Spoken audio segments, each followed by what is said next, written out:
নিষিদ্ধ বাজি রুখতে জেলায় জেলায় পুলিশ অভিযান। কোলাঘাটের ছবিটা, বাজি কারখানায় রাতভর তল্লাশি অভিযান এবং তারপরে বাজি উদ্ধার হয়েছে। সরাসরি চলে যাবো, আমার সঙ্গে আমার প্রতিনিধি সুজিত ভৌমিক রয়েছে। সুজিত, কত বাজি উদ্ধার হয়েছে? কাউকে কি এই ঘটনায় গ্রেফতার করা হয়েছে বা আটক করা হয়েছে?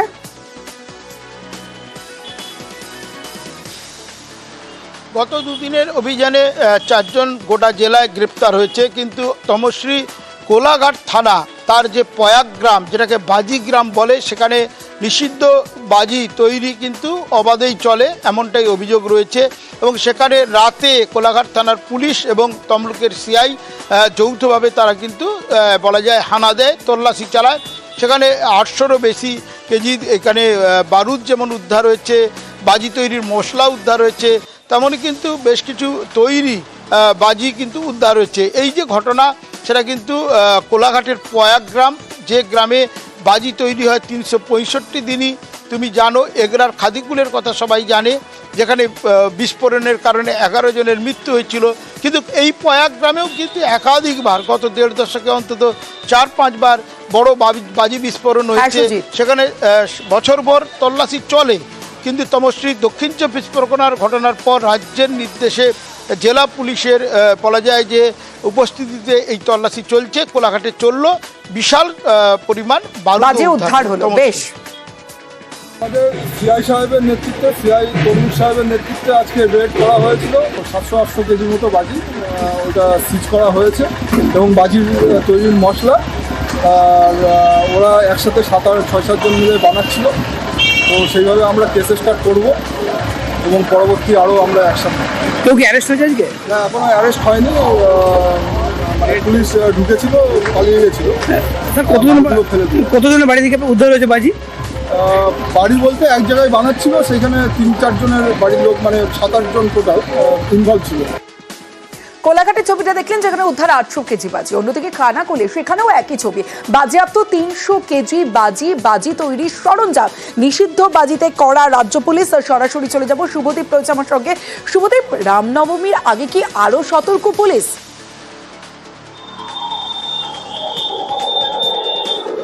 একেবারেই একদিকে যেমন রামনবমী রয়েছে আগামী রবিবার, পাশাপাশি ঢোলাহাটে যে ঘটনা ঘটেছে তারপর কিন্তু সক্রিয় হয়েছে পুলিশ।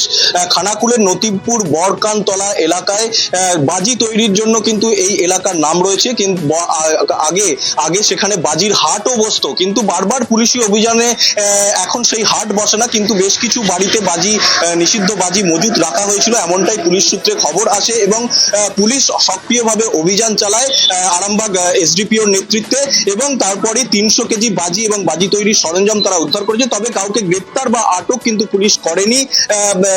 বাজি যারা মজুত করবে এলাকায়, তারা সতর্ক করা হয়েছে যে বাজি যাতে মজুত না করে এবং ঢোলাহাটের মতো ঘটনা যাতে এড়ানো যায়, সেই কারণেই কিন্তু পুলিশ তল্লাশি অভিযান আরো জোরালো করেছে। তমশ্রী। বেশ, শুভদীপ। দুয়ারে রিপোর্টারে বা চলে যাবো আলিপুরদুয়ারে, সেখানের একটা ছবি দেখাবো। চাষের জমি শুকিয়ে কাঠ, লক্ষ লক্ষ টাকা খরচ করে গ্রামে 2টি সেচ পাম্প বসানো হয়েছে, কিন্তু জল পড়ে না। আর ঠিক এইভাবেই শুকিয়ে কাঠ ফসল, যে ছবি আপনারা দেখছেন, 500 বিঘা জমি শুকিয়ে কাঠ হয়ে গেছে। সরাসরি চলে যাব, আমার সঙ্গে আমার প্রতিনিধি রাজকুমার রয়েছে, কথা বলবো রাজকুমারের সঙ্গে। রাজকুমার, লক্ষ লক্ষ টাকা খরচ করে যদি পাম্প বসিয়ে সেই পাম্পে জলই না পড়ে, তাহলে পাম্প বসানোর মানে কি? কেন জল পড়ে না?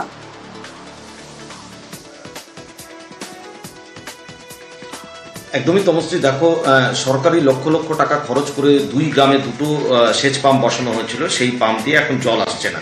কেন আসছে না সেটা হচ্ছে, যেটা জানা যাচ্ছে সেটা হচ্ছে যে কোনো পাম্পে বিদ্যুতের সংযোগ নেই, আবার কোথাও পাম্পের যে যন্ত্রাংশ সেটা চুরি হয়ে গেছে, আবার কোনো জায়গাতে এই পাম্প থেকে যে জল যাবে, সেই যে যাওয়ার যে পাইপ, সেটা ফেটে চৌচির হয়ে গেছে। সব মিলিয়ে একেবারে 2টো পাম্পে বসে গেছে, ফলে 500 বিঘা, 500রও বেশি বিঘের জমি কিন্তু কার্যত একেবারে শুকিয়ে কাঠ হয়ে গেছে। ইতিমধ্যেই কিন্তু স্থানীয় যে কৃষকরা, তারা ক্ষোভ প্রকাশ করেছেন। যদিও স্থানীয় যে বিবেকানন্দ 1 গ্রাম পঞ্চায়েতের যে প্রধান, তিনি এই বিষয়টি খতিয়ে দেখে ব্যবস্থা নেওয়ার আশ্বাস দিয়েছেন। বেশ,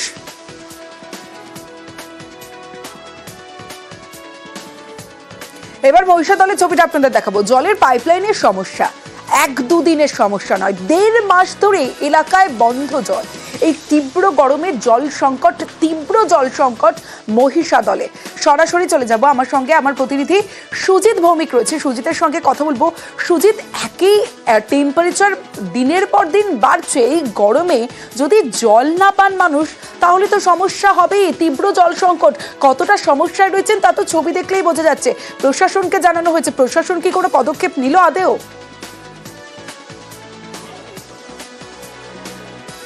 তমশ্রী, দেখো, প্রশাসন এখনও পদক্ষেপ নেননি এবং 1.5 মাসেরও বেশি সময় ধরে যখন কিনা চৈত্র মাস এখন চলছে, সেই চৈত্রের যে একেবারে দম বন্ধ করা গরম, সেই গরমে নাজেহাল অবস্থা এই এলাকা, অর্থাৎ মহিষাদল শহরের গড়কমলপুরের এই অংশ কিন্তু একেবারে পানীয় জলের তীব্র সংকটে রয়েছেন।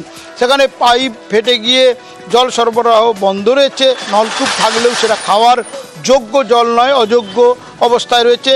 তার ফলে মানুষের সমস্যা কিন্তু বাড়তেই আছে। মহিষাদল শহর ঘেঁষা এই গড়কমলপুরের এই অংশ, সেখানেই যদি এই অবস্থা হয় তাহলে গ্রামের অবস্থা কী? কারণ মানুষজন দ্বারস্থ হয়েছেন পঞ্চায়েত প্রশাসনের, এখনও পর্যন্ত কোনো রকম প্রতিশ্রুতি পাওয়া গেলেও সমস্যা সমাধানে পদক্ষেপ দেখা যায়নি।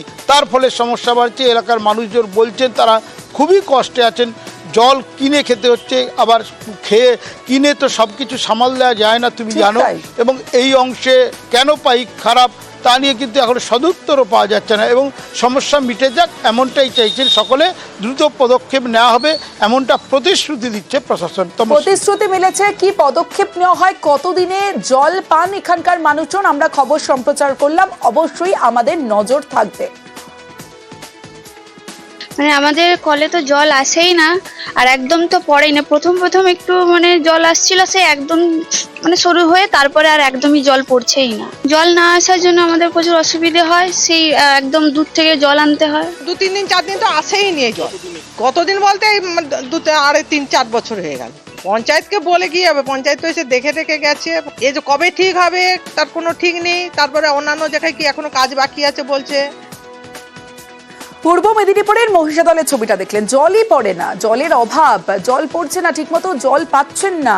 অন্যদিকে আসানসোলে সেখানে খাবার জল আছে কিন্তু সেটা পানের অযোগ্য। ছবিটা দেখুন জলের, আসানসোলের 5 নম্বর ওয়ার্ডে এভাবেই প্রতিদিন নোংরা জল আসে যা খাওয়ার অযোগ্য।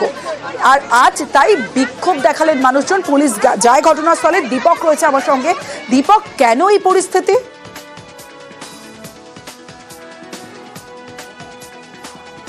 দেখো, পৌর আধিকারিকদেরকে বিষয়টি বারবার জানিয়েও সমস্যার কোনো সমাধান হয়নি। গ্রামবাসীদের অভিযোগ, আসানসোল পৌরসভার 5 নম্বর ওয়ার্ড জামুরিয়ার কুয়ামোড় এলাকায় গত কয়েক মাস ধরে এই দূষিত জল আসছে পৌরসভার পাইপলাইন থেকে। শুধু দূষিত জল না, জলে দুর্গন্ধ উঠছে এবং তার ফলেই তারা বিভিন্ন রোগে তারা আক্রান্ত হচ্ছেন, কারো পেট খারাপ হচ্ছে। এই সমস্যার মধ্যে কথা জানিয়েছে স্থানীয় কাউন্সিলর থেকে পৌর চেয়ারম্যানকে, কিন্তু এই সমস্যার সমাধান না হওয়াতে আজকে বাধ্য হয়ে তারা অবরোধের পথ বেছে নেয়। একেবারে আসানসোল জামুরিয়া রাস্তা অবরোধ করে বিক্ষোভ দেখাতে থাকে গ্রামবাসীরা এবং ঘটনাস্থলে পুলিশ গেলে পুলিশকে সেই দূষিত পানীয় জল তুলে দেয়।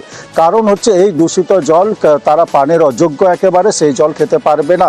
অন্যদিকে আসানসোল পৌরসভার দাবি, যেই পাম্প হাউস থেকে এই জল পানীয় জল আসছে, অজয় নদের দরবারডাঙ্গা পাম্প হাউস থেকে জল আসছে, পানীয় জল পরিষেবা দিয়ে থাকে জামুরিয়া অঞ্চলে।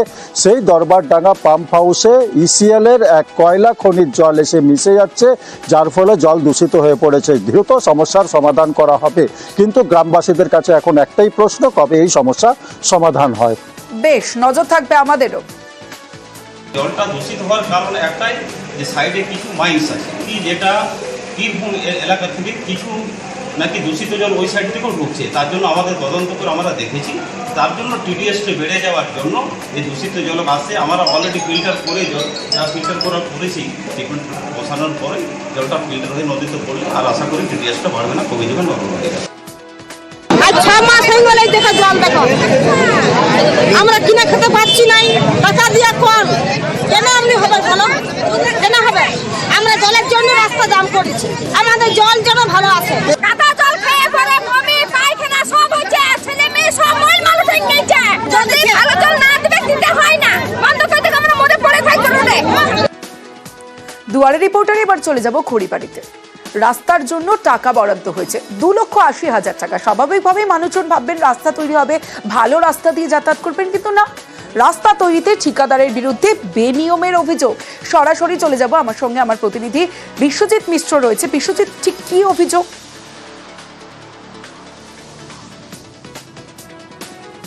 দেখো, ভুরি ভুরি অভিযোগ রয়েছে এই রাস্তা ঘিরে, কারণ গ্রামে এই প্রথম হচ্ছে পাকা রাস্তা। 2,80,000 টাকায় 127 মিটার রাস্তা হচ্ছে এই খড়িবাড়ির গৌরসাজতে, কিন্তু দেখা যাচ্ছে যে নিম্নমানের সামগ্রী ব্যবহার করছেন ঠিকাদার। শুধু নিম্নমানের সামগ্রী বললে শেষ হবে না, এখানে যে সমস্ত সিমেন্ট ব্যবহার করা হয়েছে তাও কিন্তু নিম্নমানের। রাস্তায় হাত দিলে সেই যে পাকা যে আস্তরণ তাও কিন্তু উঠে যাচ্ছে, এবং গোটা ঘটনায় কিন্তু ক্ষোভ প্রকাশ করছেন স্থানীয় বাসিন্দারা। ঠিকাদার কাজের অনুসন্ধান করতে এলে একেবারে ঠিকাদারকেও কিন্তু ক্ষোভ প্রকাশ শুনতে হচ্ছে। গোটা ঘটনায় কিন্তু গ্রাম পঞ্চায়েতের পক্ষ থেকে পদক্ষেপের আশ্বাস নেওয়া হচ্ছে, কারণ গ্রামে কিন্তু এই রাস্তা যাতে মেরামত সুন্দরভাবে চলাচল করে, কারণ সামনেই বর্ষা আসছে, বর্ষার জন্যই কিন্তু দ্রুততার সঙ্গে এই পাকা রাস্তা করা হচ্ছে, এবং তাতে যদি বেনিয়ম ধরা পড়ে অবশ্যই পদক্ষেপ করা হবে ঠিকাদারি সংস্থার বিরুদ্ধে। যদিও ঠিকাদারি সংস্থা বলছে যে পুরো কাজটি কিন্তু সঠিকভাবে চলছে, কোথাও অনিয়ম অভিযোগ উঠলে তারা কিন্তু সেই রাস্তাও সারাই করবে। তবে গোটা ঘটনায় কিন্তু ক্ষিপ্ত স্থানীয় বাসিন্দারা। তমশ্রী। বেশ বিশ্বজিৎ।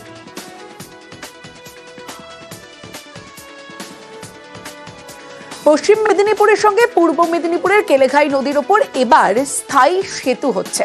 নাঙ্গলকাটায় সেতু তৈরির জন্য বরাদ্দ করা হয়েছে 34 কোটি টাকা। এইভাবে অস্থায়ী সেতু দিয়ে এতদিন যাতায়াত করতেন মানুষজন। দুই মেদিনীপুরের সংযোগকারী ব্রিজ, অত্যন্ত গুরুত্বপূর্ণ সেতু। দিগ্বিজয় মাহালি রয়েছে আমার সঙ্গে। দিগ্বিজয়, এই সেতু তো সত্যি মানে খুবই গুরুত্বপূর্ণ সেতু, সেই সেতু এবার পাকা হবে, সুবিধা তো হবে মানুষজনের। কি বলছেন সাধারণ মানুষজন যারা যাতায়াত করেন এই সেতু দিয়ে? দেখো তমশ্রী, তোমাকে জানিয়ে রাখি, পূর্ব মেদিনীপুর এবং পশ্চিম মেদিনীপুরের একমাত্র সংযোগকারী এই কাঠের সেতু সবংয়ের নাগলকাটা এলাকায় কেলেঘাই নদীর উপর অবস্থিত। প্রতি বছর সেচ দপ্তর প্রচুর টাকা ব্যয় করে তৈরি করে, কিন্তু বর্ষা কিন্তু আবার তা ভেঙে যায়। এই নিয়ে সবংয়ের বিধায়ক মানস রঞ্জন ভূঁইয়া এবং প্রাক্তন বিধায়ক গীতা ভূঁইয়া মুখ্যমন্ত্রীকে অনেকবার চিঠি করে আবেদন করেছিলেন, এবং সেই আবেদনের সাড়া দিয়ে পশ্চিমবঙ্গের নিজস্ব যে স্টেট ফান্ড রয়েছে সেখান থেকে 34 কোটি টাকা বরাদ্দ হয়েছে পাকা সেতু তৈরি করার জন্য। স্বভাবতই কিন্তু এই খবরে যথেষ্ট খুশি এলাকাবাসী। তারা অবশ্যই মুখ্যমন্ত্রী এবং সবংয়ের বিধায়ককে ধন্যবাদ জানিয়েছে। পাশাপাশি দ্রুততার সঙ্গে এই কাজ হবে বলে জানিয়েছেন কর্মাধ্যক্ষ আবু কালাম বক্স। সব মিলিয়ে সবংয়ের যে সমস্যা, 78 বছরেরও পুরনো যে সমস্যা, যেখানে এবার স্থায়ী সমাধান হতে চলেছে, স্থায়ী ব্রিজ পাচ্ছে, স্থায়ী সেতু হবে এবার এখানে। বনসৃজন প্রকল্পে সবুজ ধ্বংস বালি মাফিয়ার। আমাদের গাজীপুরের ঘটনা, সেখানে গাছ কেটে ফেলা হচ্ছে, সবুজ ধ্বংস করছেন কারা? বালি মাফিয়ারা। কিন্তু কেন? সরাসরি চলে যাব, সন্তু মালিক রয়েছে আমার সঙ্গে। শুধু বালি মাফিয়ারা সবুজ ধ্বংস করছে, এর পিছনে কারণ কি?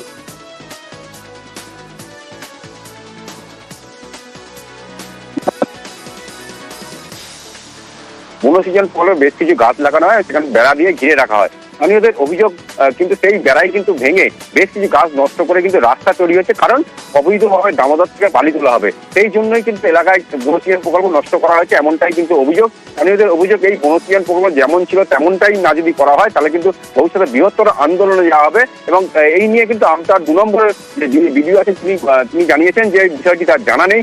যদি এরকম কিছু হয়ে থাকে বা কেউ বা কারা যদি করে থাকে তার বিরুদ্ধে কিন্তু কঠোর ব্যবস্থা নেওয়া হবে, এমনটাই কিন্তু আশ্বাস দিয়েছেন বিডিও সাহেব। বেশ সন্তু।